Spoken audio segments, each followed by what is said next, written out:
Hello, welcome to Hope Dementia Ministry. I'm Judy. Our topic today is brain health with a concentration on sleep and exercise. Too often, we as Americans want to be able to live our life however we want. We want to eat the junk food. We want to sit around. We want to stay up as late as we want. And we don't want to think about the consequences of that.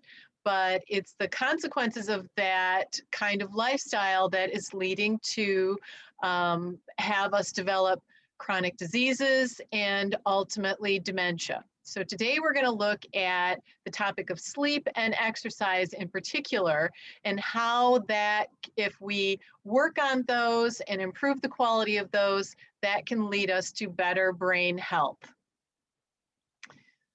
Sleep is something that a lot of people feel like they don't need much of. I know some people who don't want to sleep. They feel like it's a waste of time, but there's a reason why it's supposed to be about a third of our life. There's a lot of things that go on during sleep that we don't necessarily understand. One of those things is really, what is the purpose of sleep? So lots of amazing things happen to the body while we sleep. During certain sleep stages, growth hormone is emitted, bodily repair goes on. When someone's injured or ill, repair happens faster the more they sleep. When we think about little kids, when they're growing quickly, they sleep more. And during REM sleep, lots of information is sorted and stored from our short-term memory to our long-term memory, and information is organized while we sleep so that we can retrieve it when we need to. The length of sleep is another thing that we need to consider. Sleep needs for people vary. You know, we often hear that everyone needs to get 8 hours of sleep, and that's not exactly true. That's just kind of a nice round time for people to shoot for. But actually, what's recommended is that people get 5 sleep cycles. And a sleep cycle can last anywhere from 80 minutes to 120 minutes, depending on the person. So you can see where that sleep time could vary. Each sleep cycle includes sleep that is in stages 1 through 4, and then REM sleep. So we have light sleep, we have deep sleep, we have REM sleep, and the average sleep cycle takes about 90 minutes. So if you say 90 minutes times 5, that gives us 450 minutes, divided by 60 gives us 7.5 hours of sleep. That's the average. But a broader range would be anywhere from 6.5 hours to maybe even 10 hours, depending on the person. And not all sleep cycles are the same. The last cycle of the night is where we get the most REM sleep. So we're getting most of our REM sleep early in the morning. We get most of our deep sleep in the beginning of the night. The deep restorative sleep comes in the beginning of the night. And the REM sleep is where we have all this memory bolstering, learning bolstering, and the hippocampus, but that comes at the end of the night. That's where most cognitive repair is. So when we think about how important that length of sleep is, if you are someone who goes to bed late, but you still have to get up at a particular time to go to work or for a meeting or for an appointment, you're cutting off maybe your last sleep cycle or part of your last sleep cycle. There's no way of cutting off the beginning of sleep cycles. Whenever you go to bed, that's when your sleep cycles start. But if you get up early, you might be cutting off that last one, and you might be cutting off your largest REM sleep cycle. And so people who are chronically sleep deprived because they don't get enough sleep, because they're getting up too early, they're staying up too late, they can become sleep deprived, and they can really have short-term memory issues and brain fog because of that kind of thing. Another aspect of sleep that we need to look at is quality. Some people can lay in bed for many hours during the night, but not really be sleeping or getting quality sleep. And so the bodily repair cannot go on. If we're laying in bed, tossing and turning because of insomnia or something, we're not getting quality sleep. And, other things in your lifestyle can affect your quality of sleep. It might be eating or drinking too close to bedtime. It might be too noisy in your bedroom. It might be too bright in your bedroom. Your sleep partner might not be sleeping well. They might be snoring. They might be thrashing around. That keeps you awake. Maybe you have pain that wakes you up during the night. Maybe you have sleep apnea. That is the most prevalent sleep disorder of people in the country, and it is something that needs to be addressed. Symptomatically, snoring is the biggest thing, but what happens is people stop breathing periodically, and so the brain is deprived of oxygen. You don't get through your different sleep cycles, so you become sleep deprived. And then the last aspect of sleep is the schedule. And a regular sleep schedule is the best way to contribute to good sleep. That means going to bed at the same time every night and getting up at the same time every morning, even on the weekends. A lot of people might keep a sleep schedule during the week if they have to get up and work, but then on the weekends they think, I don't have to get up tomorrow, I'll stay up late, I'll be on the computer, I'll watch TV, and then they tend to sleep in on weekend mornings. But then when Monday comes, they're not really ready to go to sleep at their regular weekday time. And so they might stay up later on Monday. They still have to get up at the regular time. So they're losing that sleep and they're having to readjust as they go through. It's far better to keep the exact same sleep cycle every day of the week.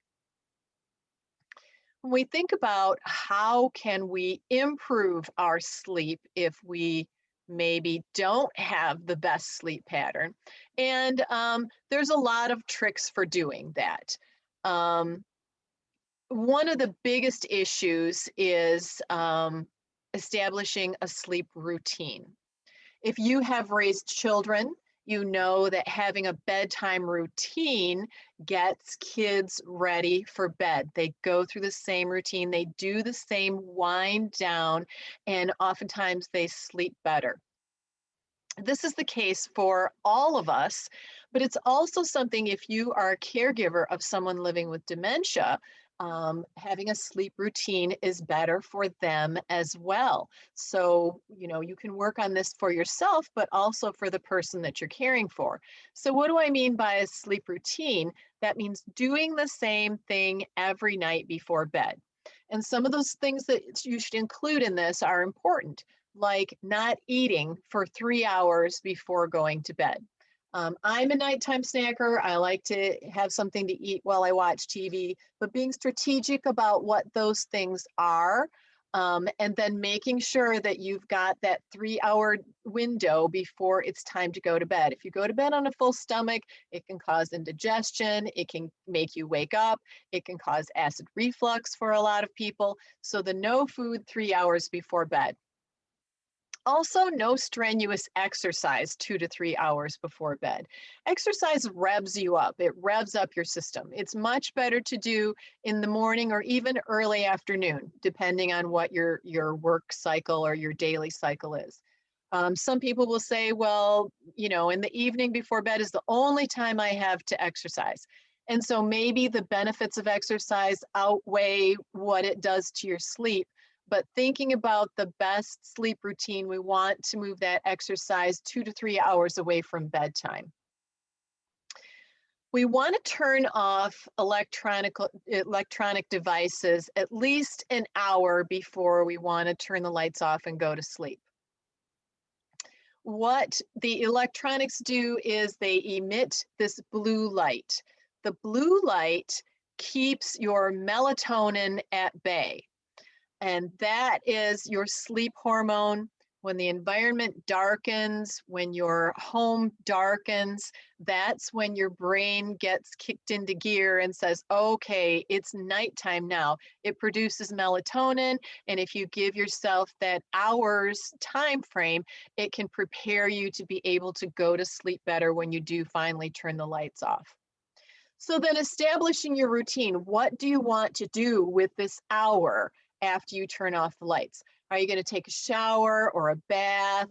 Are you going to read? Are you going to journal? It's better to avoid overly stimulating reading or conversation. You don't want to get into an argument with your partner just before bed. You don't want to read a spy thriller just as you're getting into bed. That's not something that's going to calm you and slow your brain down and get you to relax. If you were in school and you remember reading something, a textbook that was so boring, it made you go to sleep every time. That's the kind of thing, if you're going to read in bed, something light, maybe a magazine article, something funny. Maybe you've got, some kind of cartoons that you like to read, or something really boring, something that's actually going to lull you to sleep is the best choice. In your room, the environment of your room is super important too. You want it to be as quiet as possible and as dark as possible. If you have to wear an eye mask or earplugs, or if you need a white noise machine, what a white noise machine does is it just creates a hum in the room. And you get to where you don't even hear that, but what it does is it muffles noises that might be happening somewhere else in the house or outside your bedroom window. It can just kind of equate everything so that it's the same. If your room is too bright and you can't wear an eye mask, I don't know, it gives me a headache to wear an eye mask. I have room darkening curtains on my windows so that the street lights aren't sending shadows in here and there. It's very distracting for me. I like to have it nice and dark. If you have all kinds of electronic things in your bedroom, you notice they have power lights, and those can be very bright and they can really illuminate the environment much more than you might think. So it's best to cover those or not to have those kinds of things in the bedroom or turn them off completely. If your situation is you have a loved one that might get up in the night, or if you have to get up and use the bathroom in the night, it's better to have motion sensor night lights. We don't want to turn on bright lights because that can kind of jog our brain and say, oh, is it morning? It's light. But if you have some motion sensor night lights where once your feet come out of the bed, it would cross that barrier and it would turn a night light on so that you can see your way, so that you're not tripping around in complete darkness. And then you can get back to bed without turning on bright lights. That's the best thing to do. So keeping a journal, I like to write down as part of my nighttime routine everything that happened during the day. If there was something that I was frustrated about, if there was something exciting that happened, if I write it down every night, I don't tend to think about it when I go to bed. And it just becomes part of my everyday routine. I can write about, maybe you can vent or get things out, but maybe if you're writing just before you go to bed, you don't want to vent about those things because that might bring it back up again. Maybe you want to write about things that went well during the day, things that you're grateful for, a gratitude journal, something that's more calming and going to calm you down for the end of the day. And then it's important to give yourself enough time to wake up naturally. That means that you don't have to wake up to an alarm. So if you never wake up before your alarm is set, you need to back your bedtime up a little bit. Because ideally what you want is to wake up just a few minutes before your alarm clock is going to go off. So if your alarm goes off, that means you're not waking up naturally at the end of a sleep cycle. So it can disrupt and you can feel disoriented and you can feel much more tired during the day if you're not allowed to come out of that last sleep cycle. So if you're waking up to your alarm, you don't wake up naturally, think about going to bed a few minutes earlier the next night and keep backing it up until you realize that, oh, you're waking up just before your alarm is supposed to go off. That way you're waking up naturally and it's part of the process and your brain is ready to get going for the day. Let's address some sleep disorders. Sleep apnea is the most common of all the sleep disorders. It causes oxygen deprivation to the brain. It interferes with your sleep cycles. Symptomatic snoring is the biggest thing that your sleep partners would notice. But what happens is the air passage gets blocked off and you actually stop breathing. And so your brain is not getting the regular circulation of oxygen. And then people, when they've stopped breathing, at a certain point, they gasp for air. And that tends to be wakening, and if you know, for your sleep partner as well.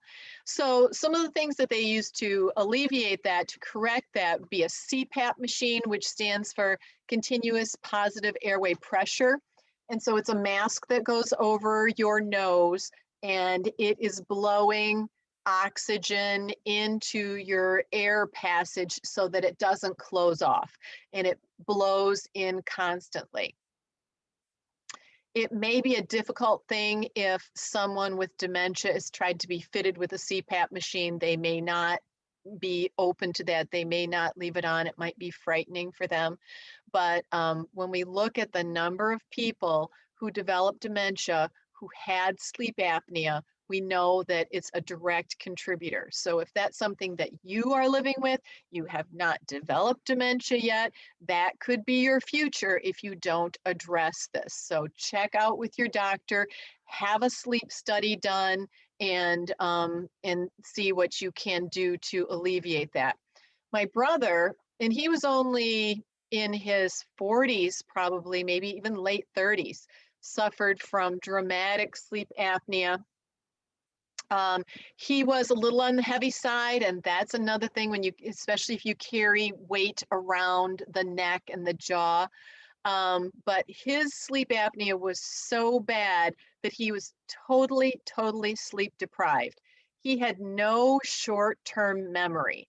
He could stop at the gas station, pull out his wallet to see how much money he had. Okay, he's got a $20 bill, puts his wallet back in his pocket, goes to start pumping gas, and he can't remember how much money he had in his wallet. It was that bad. So he did have a sleep study done. He stopped breathing 200 and some times during the sleep study. They didn't even finish it. They said, yes, it's like one of the worst cases they had seen. He started on a CPAP machine, and it was a dramatic difference. He just was dramatically different. He was sleeping better at night. He wasn't falling asleep all the time. He wasn't feeling drowsy all the time. And that short-term memory issue really resolved. Now, he does not use a CPAP machine now. He uses a mouth guard that his dentist made for him. So this is another option if the CPAP machine is too complicated or somebody doesn't want to wear it. You can get this mouth guard device, and what it does, it just brings that bottom jaw, you put it in, you bite onto it, it brings the bottom jaw a little bit forward so that the air passage can't close off.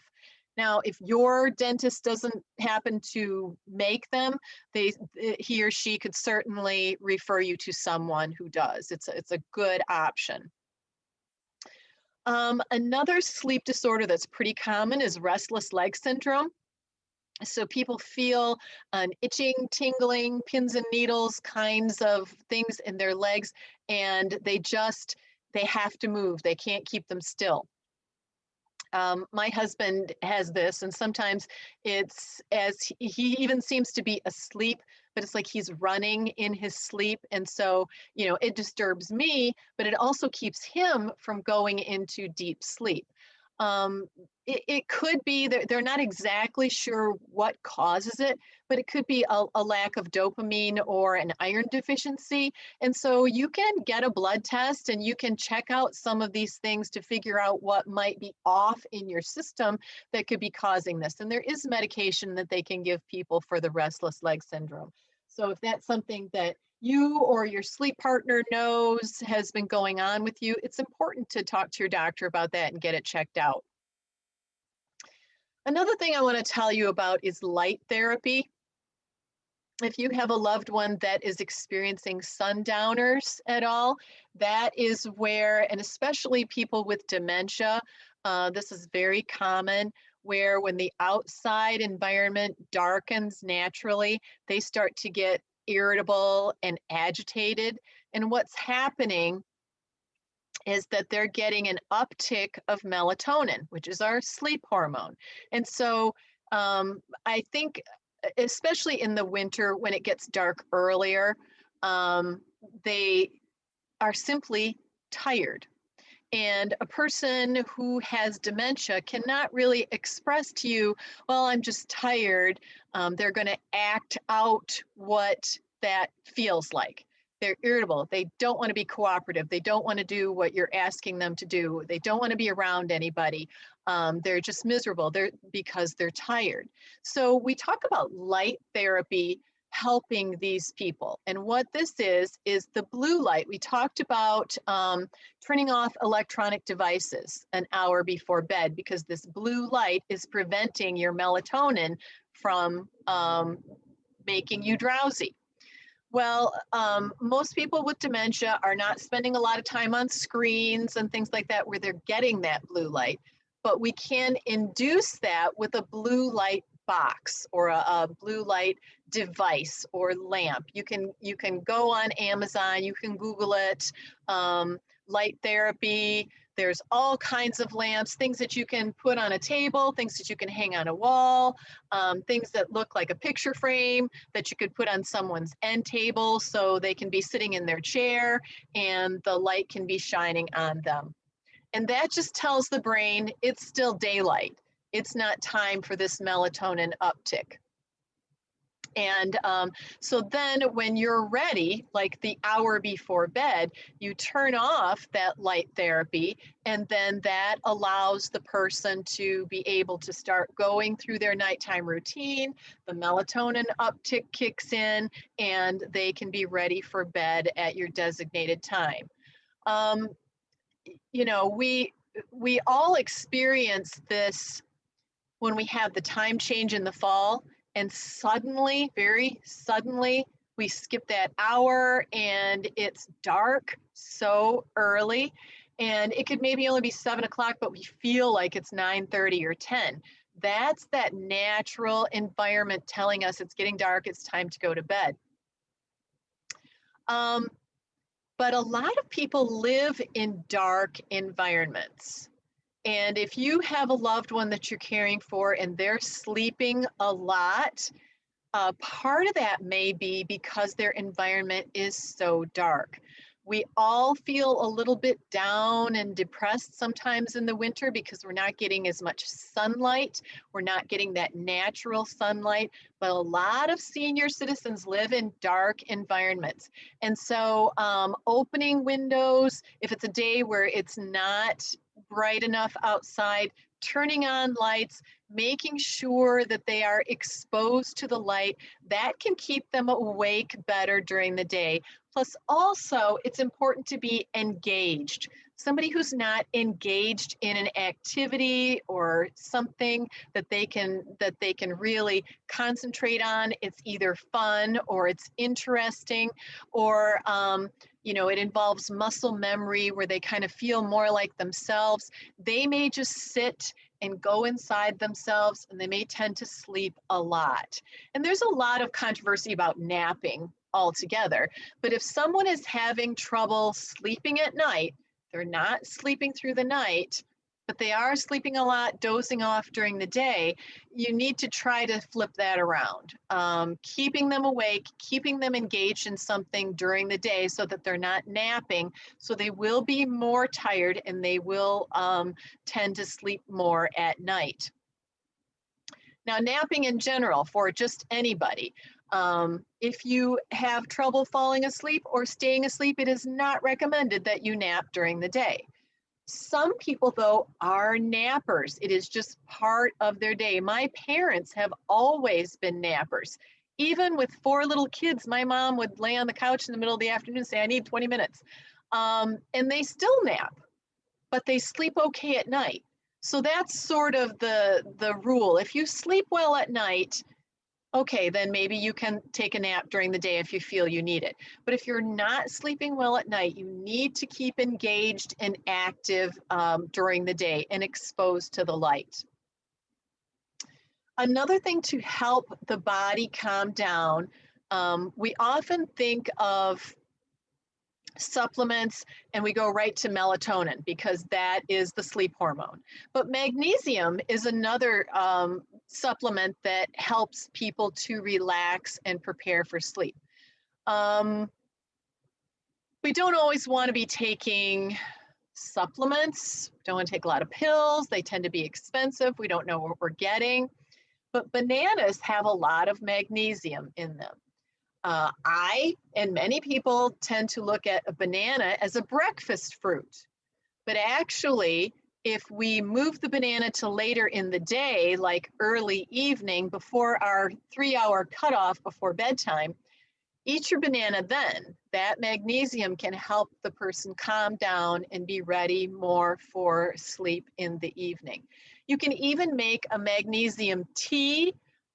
If you don't like banana or you don't like the texture of banana, you can cut up the banana, peel and all, put it into water, boil it in some water for a few minutes, and then drink it as a tea. The magnesium will leach out of the banana and into the water, and you can drink it as a tea. Otherwise, you certainly just eat the banana. However, there is even more magnesium in the peel than there is in the fruit itself. So, if you want to go make the most of your banana, you can try the tea. So then to help set your circadian rhythm, if you're getting your melatonin uptick and you're going to bed, to set yourself, you get up in the morning, it's best to be exposed to daylight for even 20 minutes. So if there's a window in your house where the sun is coming in, if you can sit in that chair by the window and be bathed by the sun, that is really good for your brain. That tells your brain now it's morning, it's time to be awake, it's time to be alert. And if you can't get direct sunlight, that's okay too. Daylight is good. But the sitting in the dark room all the time is not the way we want to go. The other thing to do first thing in the morning is drink a glass of water. Our body is mostly water. Our brain is mostly water. And we are typically quite dehydrated by morning. A lot of people think of coffee as the first thing that they want to drink in the morning, but coffee is actually a diuretic. So you want that glass of water first. 20 minutes later, have your coffee. So the first thing you do, you get up in the morning, you drink that water. That can puff up your brain and all your cells and make your body feel much, much better. So if we're sleeping better and we're eating better, the next big component of all of this is exercise. And a lot of people roll their eyes when I say exercise like it's a dirty word. And I know, even personally, I know that when time is short, the first thing that I would drop out would be going to the gym. But the thing is, exercise, and if we don't want to use the word exercise, let's say activity. Activity is super important. Our lives do not include a lot of built-in activity anymore. If we think, a generation or two ago, people worked a lot harder. Everything that we did was more work. from laundry and house cleaning to doing dishes to cooking. I mean, there's so many things that there was more work built into. Now we have all these modern conveniences and we sit on our butts and we don't get much done. And the other thing is thinking about work. The work that people do in this modern generation is very sedentary. People used to work labor jobs. They would be on their feet and they would be doing things with their hands and moving their bodies and walking around and maybe standing in the same place, but at least on their feet. Where now we have so many tech jobs, so many desk jobs. People are on their computers for hours and hours and hours during the day, and they're very, very sedentary. And it is said that being sedentary is less healthy than being obese and being active. So we have to think about this. The biggest benefit to exercise is that it provides blood flow throughout the body and to the brain. The brain is where we want that blood flowing. But if we're not moving around, then the blood is not flowing to the brain. And when we look at dementia, then, you know, much of dementia is caused by a loss of oxygen to brain tissue. So any physical activity at all can provide benefit to the brain. Exercise is also improves digestion and elimination and bone density and immunity and heart health and muscle tone and mobility and strength, and even mood and feelings of self-worth can be improved through exercise. Regular aerobic exercise lowers the risk of death by all cancers. It lowers blood sugar levels. It decreases inflammation. And remember, that's our big thing. That's our goal, is decreasing inflammation in the body. And it increases this whole feeling of well-being and happiness. Now, I'm right there with you when it's like, what is going to motivate me to exercise? Because sometimes I just don't want to. But it's funny because I know when I'm done working out, I feel better. Why am I not just really drawn to doing this? I don't know, but I know a lot of people are in the same boat. So we need to think about what we can do. That exercise is not just for losing weight. Too many people think, well, you know, I got to exercise so I can lose weight, or I got to exercise so I can eat whatever I want. No, you have to eat good, healthy food. Exercise is not just to lose weight. Eating the right thing is the key to losing weight. Exercise is the key to health and youth and living a higher quality of life as long as we can. Now, of course, you always need to check with your doctor before you start any kind of new exercise. But the key to maintaining the exercise is to do something that you like. I like working outside. I like working in the yard. So I volunteer on the landscape team at my condo complex.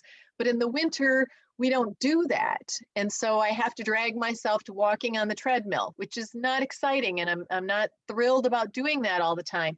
But I put on some music and that can really get me going. And because I feel good when I'm done, that gives me a little bit more to talk myself into doing it the next time. Natural settings are better places to exercise. Like if you live on a main road and you're a walker, it's better to walk in a neighborhood type setting or even a park, because a lot of cars still give off emissions, and being by a road where there's a lot of traffic is not as healthy as if you could be in some place that's a little bit more natural. Plus, it's more enjoyable. There's more to see, there's beauty to see. If it's cold and rainy, you know, you can always go to a mall to walk. A lot of them don't even have a lot of stores that are open, but they welcome walkers to come in and walk even before the other places open. There's lots of low-cost gyms, and once we're able to get back out again, that can be a place where it gives you a destination. It gets you out of your house. I bet a lot of people after, pandemic lockdown, they're going to be excited to go to the gym now. It's going to be something new. It's best if you can do something with someone. Make it a social activity as well. Being social is another really important brain health aspect. So if you can do something that's social for you, that's also for your physical body, then all the better. And it doesn't have to be going to a gym and doing, regular weightlifting or something that you feel is drudgery. It can be anything that's activity: swimming, tennis, gardening, aerobic dancing, regular dancing, tai chi, yoga. There's lots of different things. To be moving, to be breathing, that's the key. We do not use our lung capacity. Most people throughout the day are only using about 10% of their lung capacity.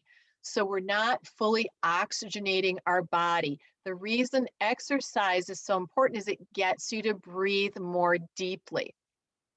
Now, meditation and yoga, those aren't, thought about as big, aerobic activities, but they really concentrate on breathing, deep cleansing breathing. And that's one of the keys to losing weight as well. If that's an issue for you, is the breathing. It's that action that's causing the weight loss as well as using your muscles.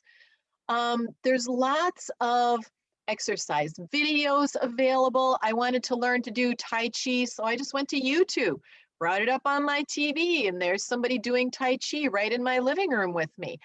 So there's, you're not limited to having to go someplace and learn to do these things. There's lots of things that are available. There's also a lot of tech aids.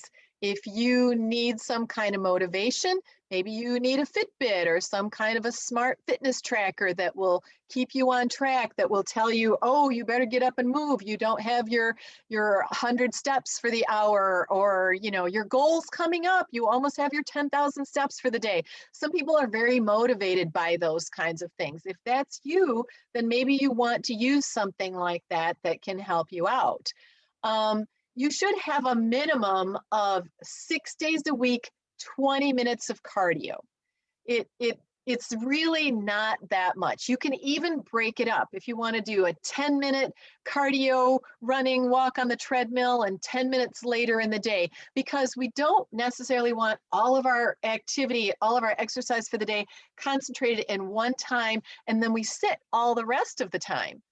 A person who gets up and does a 5-mile run during the day, but then sits in an office the whole rest of the day and doesn't move around, they don't really get the benefit from that exercise. We need to be moving regularly throughout the day. So does your person living with dementia. It should be built into your day that you get them up out of the chair, you walk around the house, bundle them up, walk outside if it's a nice sunny day, even if it's cold, fresh air is good. That movement gets the blood flowing to the brain.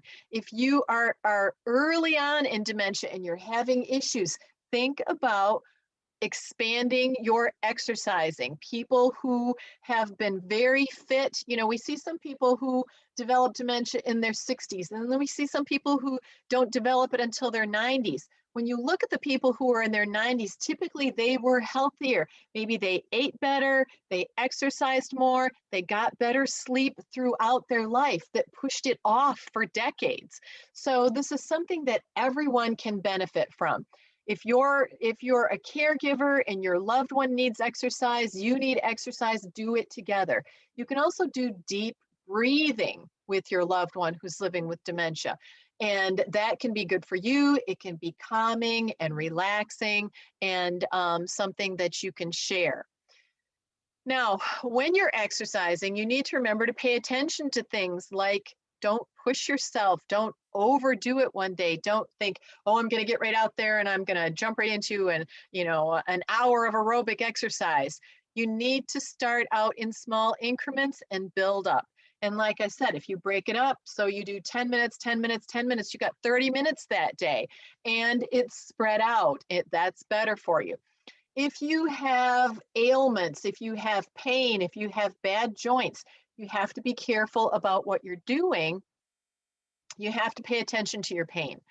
If you haven't done stretching for years and years and you get into some aggressive stretching, you're going to be laid up for a week. So we have to do this smartly. If you're going to go on YouTube and you're going to find a video for some new kind of exercise, go for the beginner one. Go for the senior one. Go for something that's going to ease you into it and build up from there.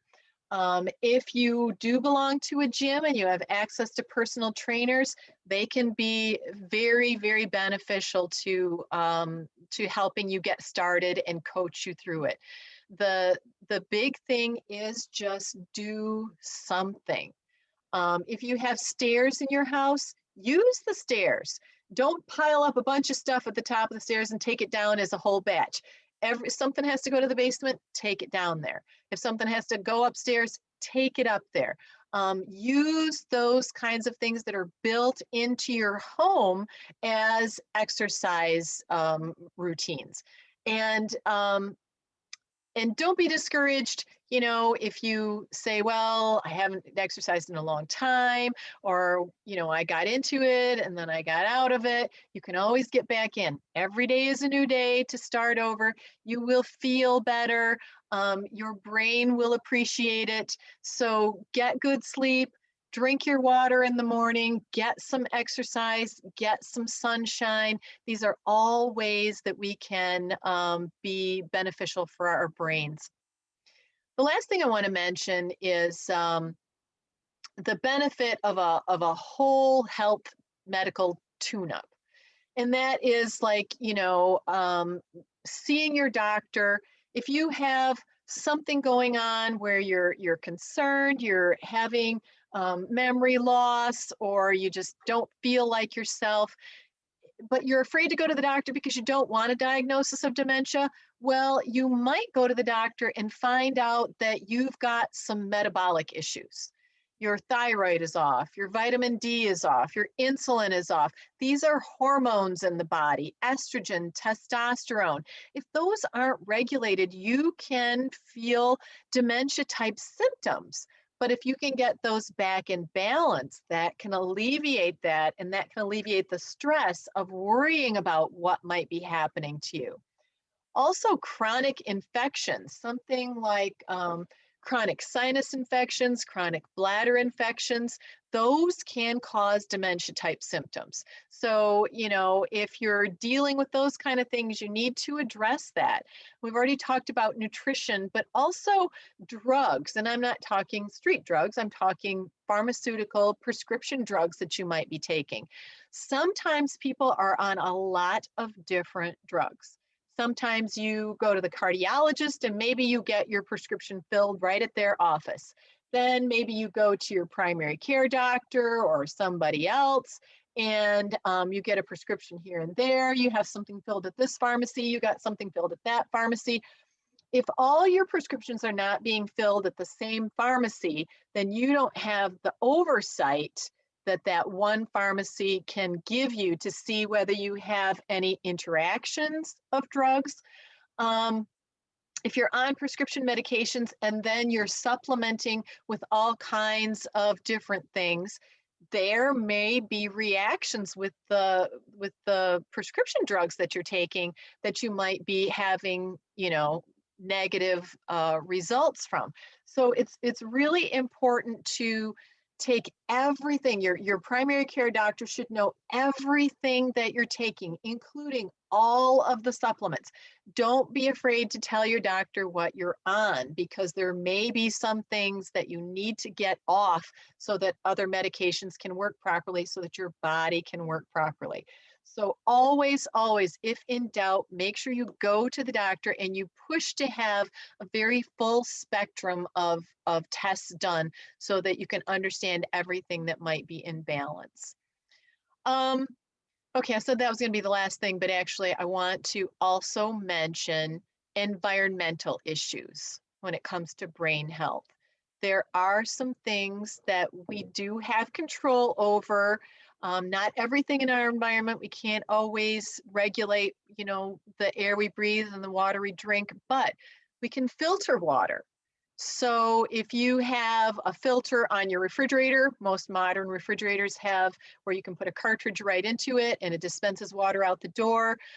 You can also get like just a Brita filter where you put your tap water into that and let it run through the filter. It's better to drink filtered water. Most of us drink city water, processed water. It's processed with chlorine. Chlorine kills bacteria. Chlorine can be bad for your gut microbiome. It might be affecting the bacteria there.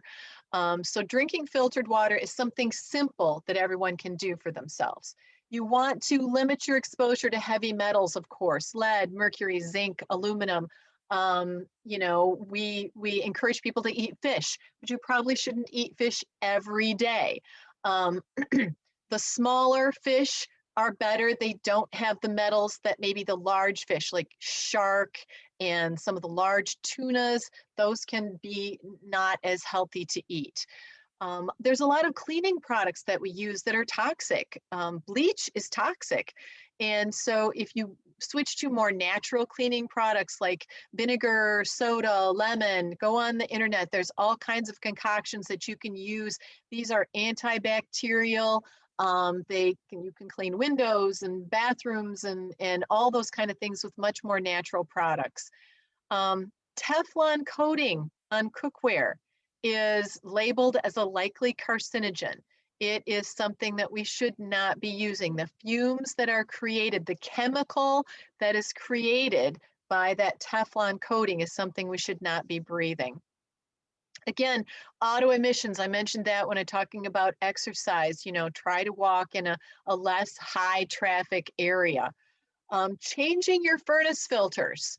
Okay, it's recommended every 3 months, but I read somewhere that, when your furnace is running all the time, like maybe the middle of the summer and the middle of the winter, that you should change it every month. And I didn't, the last time I changed mine was in November. So September, October, and November, or August, September, and October. It came out, it didn't really look that dirty at all, but I changed it anyway. It had been 3 months.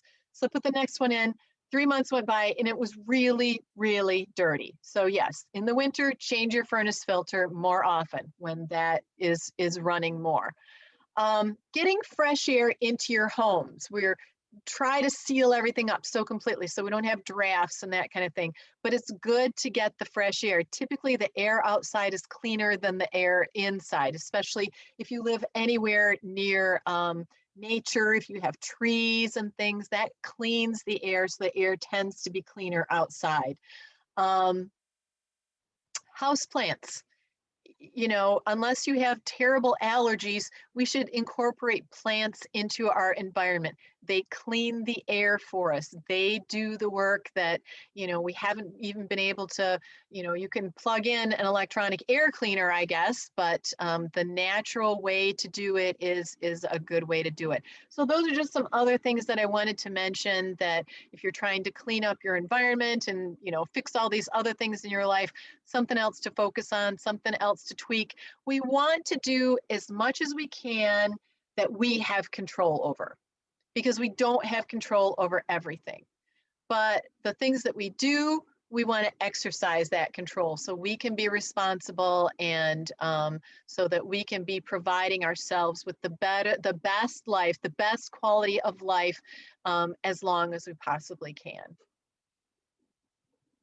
Okay.